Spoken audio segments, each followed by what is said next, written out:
With us now are two wonderful people that have a very poignant story to share. We're going to be talking about the death of Casey's son, Corey, and with her is Brad. We're going to be talking about his life, what he meant to them, and how his death can help those of you that are watching now and the people that you love.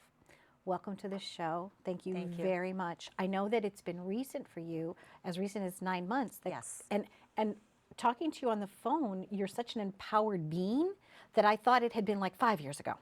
So I commend you on your strength and your courage as a mother that has lost a child, because I know that it's the most difficult thing of all losses. So thank you so much, and Thank you for having I me. really appreciate you sharing your journey and your story with us. I'm honored that you're here. And Brad, I know that you also probably feel the same way, right, about Casey. I do. Casey's a wonderful person, and it's been a very difficult situation, and hopefully this tragedy can lead to some laws changing and some other people not having to face some of the things that Casey and her family have actually gone through.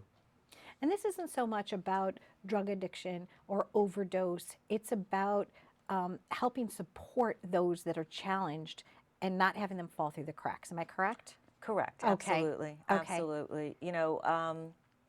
When you have a child, adult, whoever that has psychiatric issues with drug addiction, they should not be making their own choices.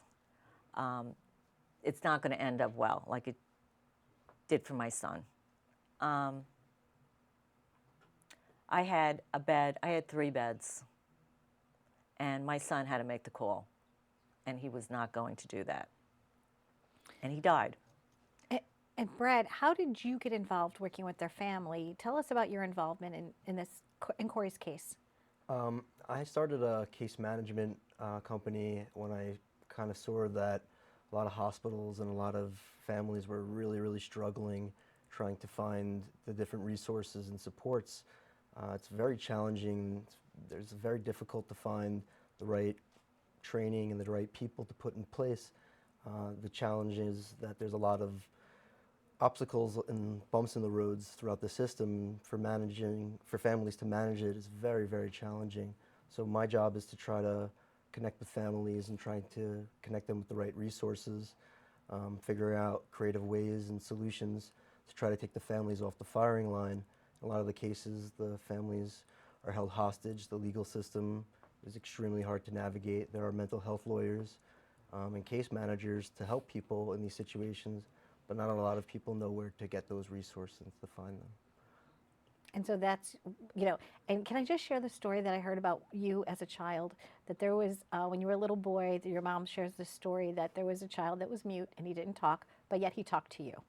And so here you are as a grown up doing such a beautiful profession of actually being there and being a good listener and an advocate for so many. So it's cool that you do that, Brad. Yeah, it's very difficult for people who are struggling with any issues in their life to relate to other people.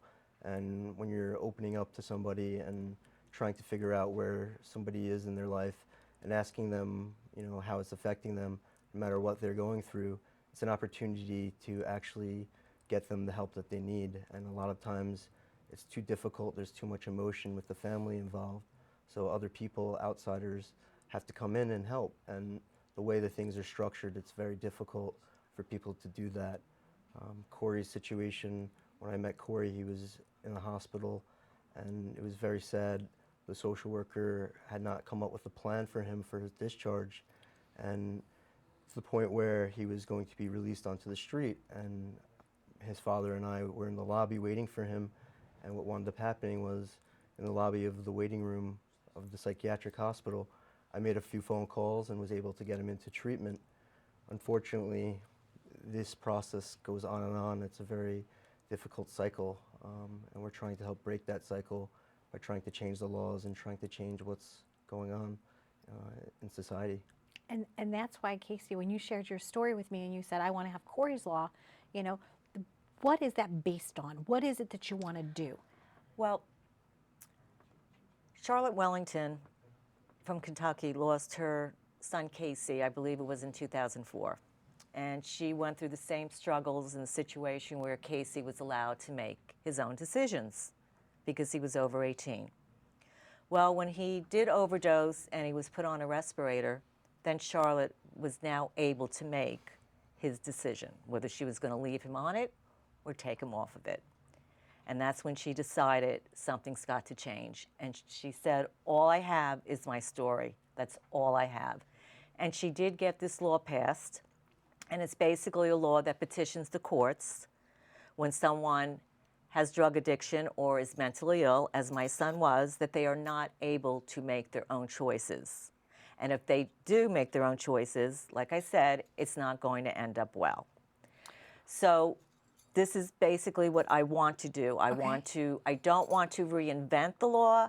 I want to get a law like it and honor my son where it would be Corey's law, and no other family should have to go through this, because what I went through, I could write a book. My son slipped right through the cracks. We hit every wall you could imagine.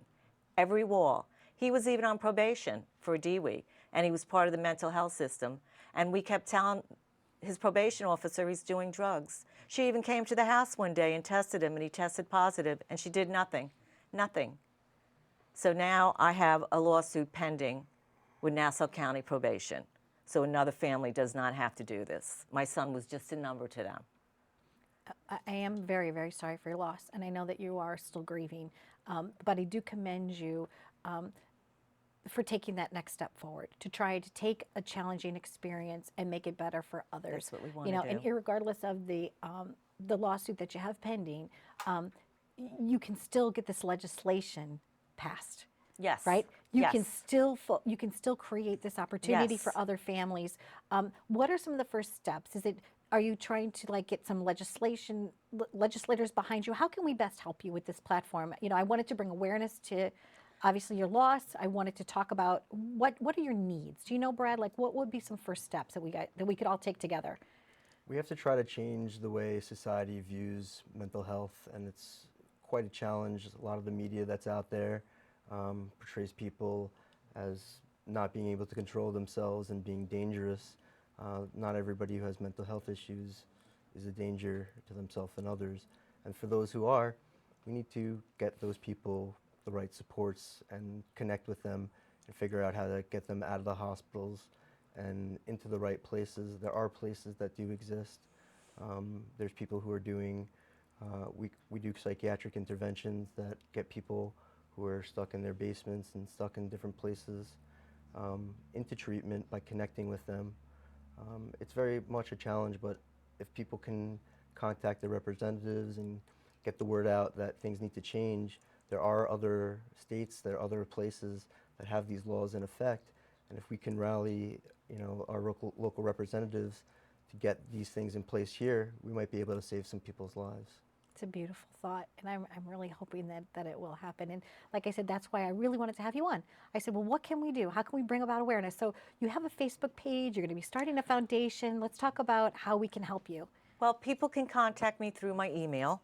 They can contact me through my Facebook page, and I'm also going to be doing a Facebook page for Corey. Wonderful. Okay, so I can start the petitions, so I can't be the only mother out there that has gone through this. I can't be. There's got to be a million other stories like this, and I think it's got to stop. There are. It's got to. I just don't want my son to die in vain. That's all.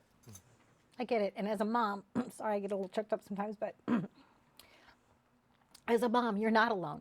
And the courage that to come on the show to talk about your loss and to talk about how you're going to move forward. I know a lot of people are going to be reaching out to you because they desperately need you.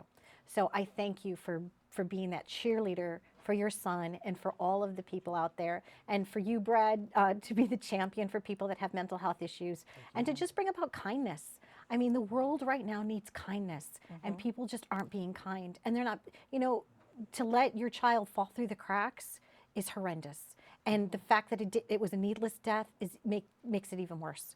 And knowing that had that right law been in place, where someone else could have made that decision to have him be an inpatient or to get him the help he needed, would have saved a life. And I hope in some way that this show will be able to bring you some peace and bring you some happiness and bring you some support, and may it start here. So I thank you very much for being Thank here. you very much for Okay. having us. Thank you. Happy journeys. Thank you for watching Live It Up for all of the segments that we do, whether it's entertainers, where it's fun segments, where it's do-it-yourself segments, or authors. We're just here trying to make a difference in the lives of others, and we know that you are watching because you like to do nice things too. So please check out this foundation. Stay tuned for more on Live It Up.